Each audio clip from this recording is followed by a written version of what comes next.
Hello everyone, this is the finale of What If Naruto Trains Seriously, and I hope you guys enjoy this video and to like, to subscribe, to share, and check out the playlist, to see more comment down below.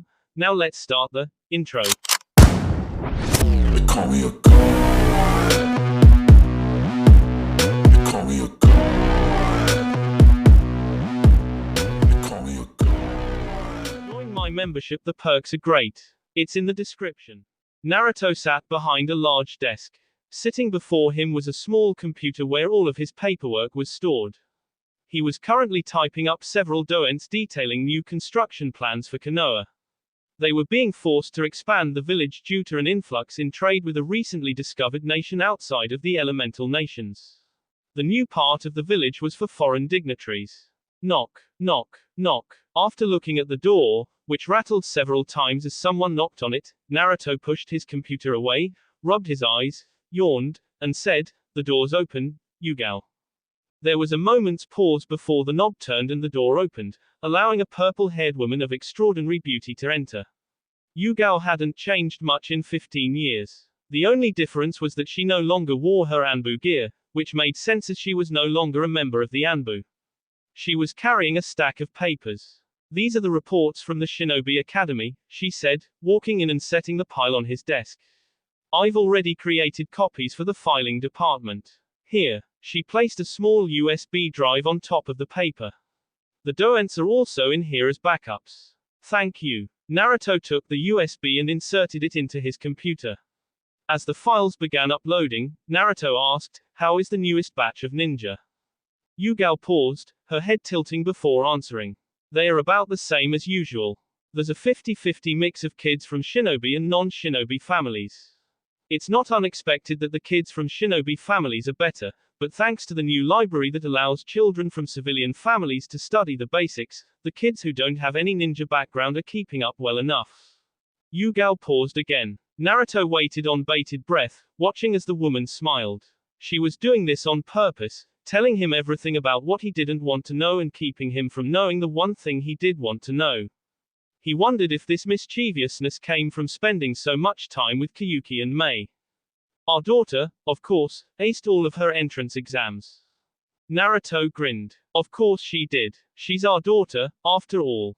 It had been 10 years since Naruto became Hokage. Having been inaugurated at 19 years of age, he was the youngest person to ever hold the position. Several changes had taken place after his inauguration. The first was that no children under the age of 13 was allowed to enter the Ninja Academy. All children who entered spent 1 year mastering the basics and increasing their physical abilities, another year learning their chosen specialization ninjutsu, genjutsu, medical jutsu, fuinjutsu, kenjutsu, etc., and another 2 years learning teamwork by taking D-rank missions and sparring with their Jonin sensei. Since there was no need for children to go out into the field anymore, all children graduated at the age of 16. Even geniuses were not allowed to graduate before that. Naruto didn't think it was appropriate or healthy to have children graduate early and experience what being a true ninja meant. The latest reports from his science department claimed that children who become inured to violence too early often become unstable. Having seen the results of those reports in Sasuke, Naruto was inclined to believe them. "Whose class did Kirasaka end up in?" asked Naruto. "Yugito's." A soft ping alerted him to the USB finishing its upload. I'm not sure how that's going to turn out. I'm sure Yugito knows better than to show favoritism," Yugao said. "She didn't show it when she had Kirai in her class. I guess. Also, I don't think I need to remind you, but the biannual Allied Nations meeting is happening later today," Yugao added. "You don't need to remind me." Naruto smiled dryly. "Don't worry. I'll be sure to have all the paperwork done before then." After leaning over to give him a K, Yugao left the office. She had her own duties to attend to as the head of the Ninja Academy. Naruto was a little disappointed. Had it not been for the bi-annual meeting later today, he would have probably been able to seduce her into having S on the Hokage's desk, which happened to be one of his favorite places to have S. Seriously, few things were kinkier F on the desk where the previous Hokages did their paperwork. After he finished his paperwork, Naruto stood up, put on his haori, and left the Hokage's office. As he walked through the Hokage Tower, Naruto was greeted by the ninja and office workers who passed him. He waved and smiled back. It wasn't long before he reached a circular room that was lit up with glowing seals. As he stepped into the center, the seals activated and Naruto disappeared. He reappeared in another room that looked identical. Walking out revealed that he was no longer in the Hokage Tower. Several guards stood waiting for him, the uniforms featuring a long black jacket over a tan flak jacket. Their headbands bore the symbol of the Allied Nations. Lord Hokage, one of them greeted. Please allow us to escort you to the meeting room. Thank you. The meeting room was a large, circular room built within a massive tower located in the heart of the elemental nations. Several windows offered a beautiful view of the cityscape. A round table sat in the center of this room. There were a number of people already present. Naruto. Kayuki leapt from her seat and greeted him with her usual enthusiasm. She was wearing a mauve dress that gave her the refined air of a ruler. Her long blue hair curled at the end.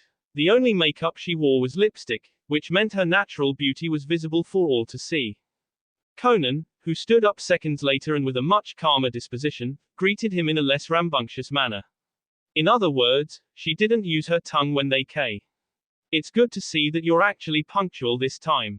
Don't say that like I'm not usually punctual, Naruto said with a pout. He surreptitiously wiped the lipstick from his mouth while Kayuki quickly reapplied hers. Last time I ran late because Kirai had painted the Hokage monument. That sounds familiar for some reason, Kayuki teased. Conan smiled. Can't imagine why. Yeah. Naruto grinned as he swiped his nose. He takes after his old man. I hope that doesn't mean our world is doomed, Gaara said with a smile. He was sitting on the opposite side of the table, next to the leaders of Claw and Fang country. Not doomed, Naruto corrected. Just in trouble. How are the kids? They are doing well, Gaara said calmly. They've been asking me about when Uncle Naruto will visit them next. He frowned. I'm not sure what you did to make my children love you so much, but you're all they talk about. The mischievous smile Naruto wore was the kind he gave everyone when he had a secret. I couldn't say. I'm sure, Gaara said. Gaara looked more or less the same as he always had. He was a little older, his face a little more mature. His Kazekage robes suited him well.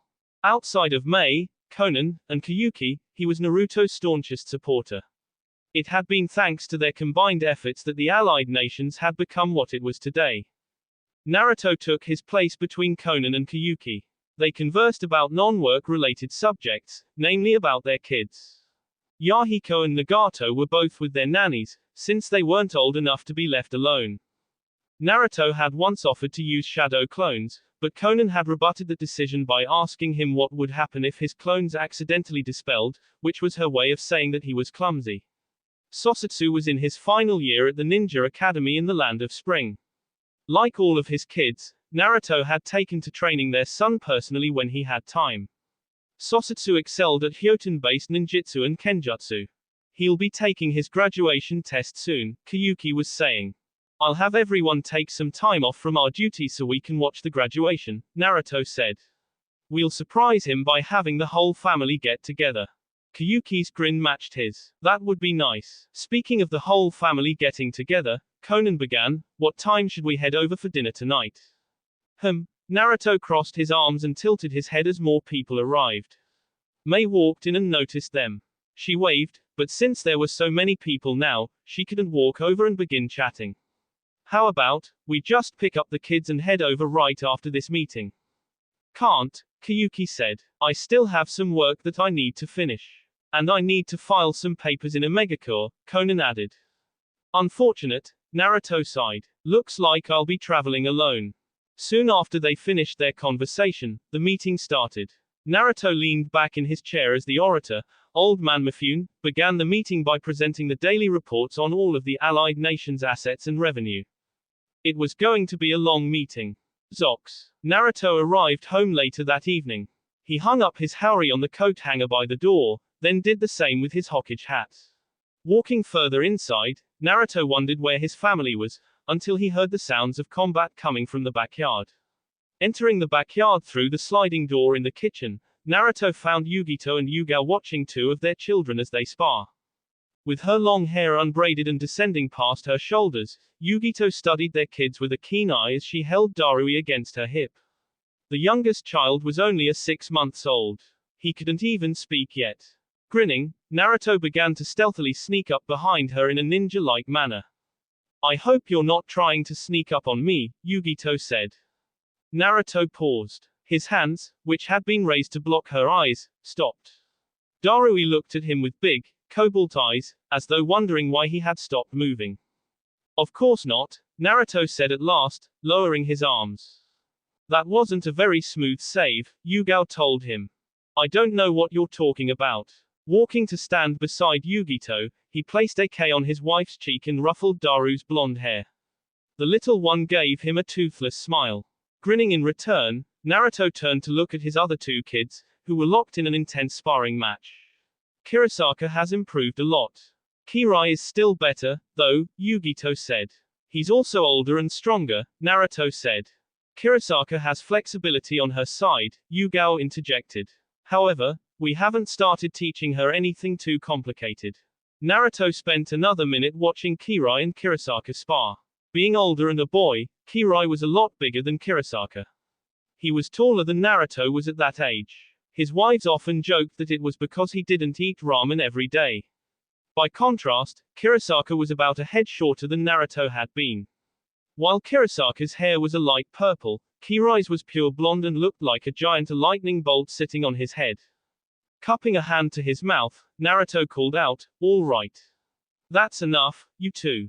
You should get cleaned up. The rest of the family is all coming over. You don't want to be all stinky when your brothers and sisters arrive, do you?" "Ah, Dad." Kirasaka was the first to respond. She rushed and jumped at him, a purple-headed missile. Naruto caught her and spun so they wouldn't fall. "Were you watching us, Dad?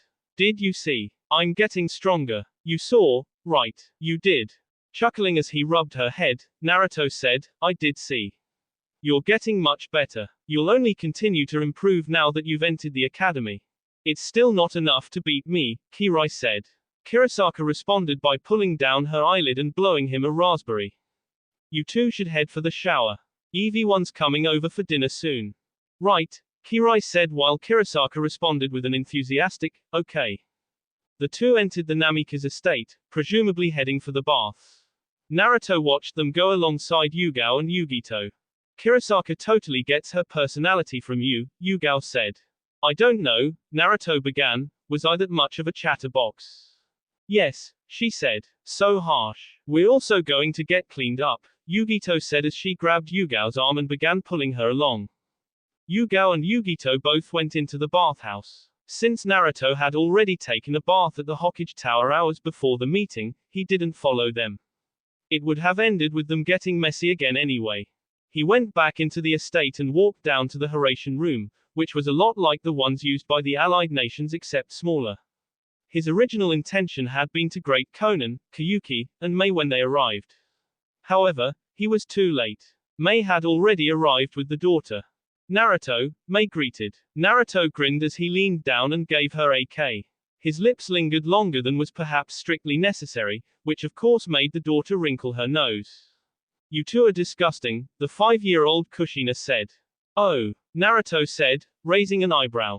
"I guess that means you don't want K anymore, since they're so gross." HMPH. Kushina blushed and turned her head. "I didn't say you couldn't K me. I just said that you two are disgusting. You shouldn't stick your tongues in each other's mouths like that. Honestly, how shameless can you two be?" Naruto grinned while Mei giggled. Kushina pouted at them both, but she stopped when Naruto pushed her red hair from her forehead and K her. Her face turned a shade darker than her hair when Naruto picked her up. As she buried her face in his he looked at Mei. "Yugito and Yugao are in the bathhouse, if you want to mess with them." The way Mei's eyes lit up was disturbing, but he didn't say anything. "Thank you for letting me know. I think I'm going to go, say hi. Just don't keep them there for too long," Naruto called after her. Mei didn't say anything. She waved a hand over her head and disappeared around a corner. Naruto sighed and glanced at his daughter's hair. "Wanna go see if Kirai and Kirasaka can play with you?" "Okay," Kushina said in a muffled voice. As Naruto wandered up the stairs to find his other two children, He thought about the past few years of his life. Each day had been more fulfilling than the last. He didn't know if it would last forever, didn't know if peace would truly reign for an eternity, but he also knew that, should the time ever come to take up arms and fight, the younger generation would be ready for whatever came their way. Naruto Namikaze was making sure of it. That will be all for this video. Be sure to like, subscribe, share, and comment down below for more videos. Goodbye.